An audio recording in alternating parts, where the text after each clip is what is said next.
Howdy folks, this is Just at Metcalf Mills. I'm bringing you Fun Fact Friday because this day and time, facts are hard to come by.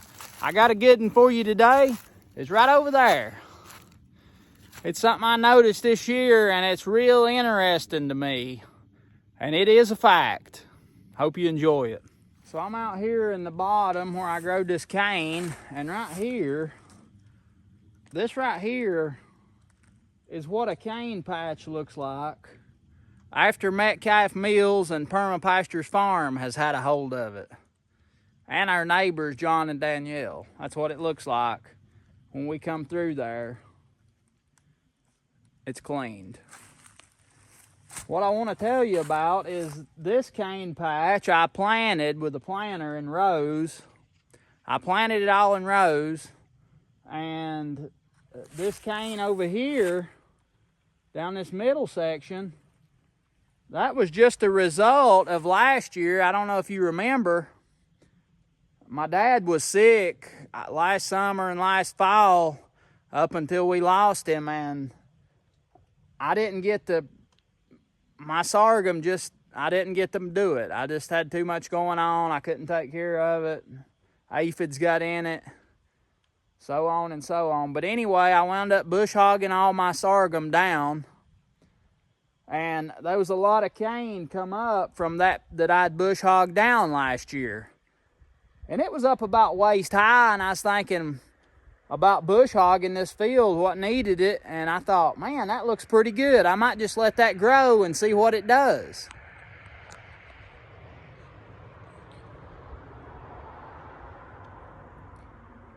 So that's what I done. I just let the cane grow. It come up, weeds come up with it. It was a little thicker in spots, and some places there's just one here and there. But something I noticed was when the sugarcane aphids come in on this patch that I had planted in rows, I kept watching over here, and all I noticed on the aphid population was maybe one or two stalks on the outside edge of the patch got just covered up with aphids, and then they'd just go away. And I noticed some other day when we was harvesting down on that end, just like one or two stalks that had some aphids on it. They never populated this sorghum cane right here that growed up wild. I didn't touch it. When it come up, I didn't touch it. Weeds come in, but I did notice there was a lot of bug activity in there. There's a lot of bugs in there over the summer. And I mean, I could see traces where the aphids would start, but then they would just go away. I don't know if bugs got them. I don't know what happened. But for some reason or another, the aphids did not get into this volunteer sorghum. And I can't explain it. I'm hoping somebody out there's got an explanation. Now, the only difference is this sorghum patch here, like I said, it was not manicured. It was not touched. The seeds come up from what fell on the ground last winter.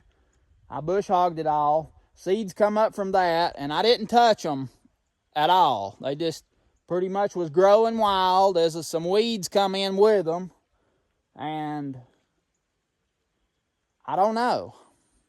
It's a mystery to me, but I'm happy about it because these sugarcane aphids are a pain, and they will ruin your sorghum if you don't deal with them. And like I've said in the past, I fog with neem oil to take care of them.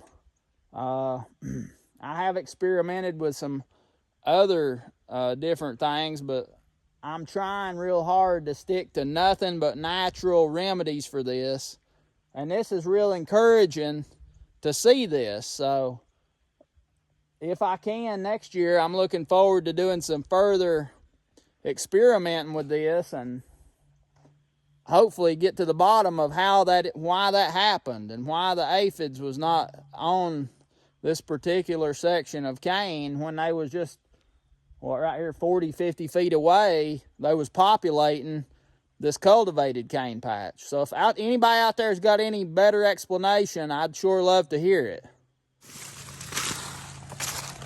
We'll walk over here and I'll just show you how wild this was.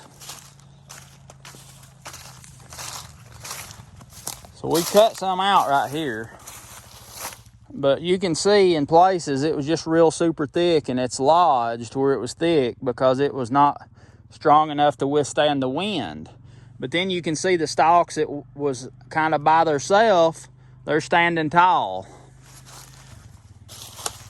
And then you'll see spots where there was no cane, like right here, just only weeds, which I hate these weeds went to seed, but we'll deal with that with some weed flushing maybe.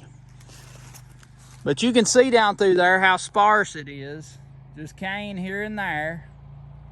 And the only place that I seen aphids would be like right on the outside edge of this, where there was 1 or 2 stalks of cane. Then I would see the aphids on there. But other than that, I didn't see anything. That's pretty much just it.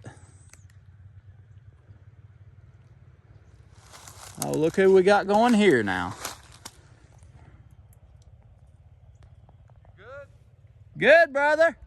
All right. You want to be on one of my videos? I guess I am now. Anyway, that's what I got for you. Like this stalk right here.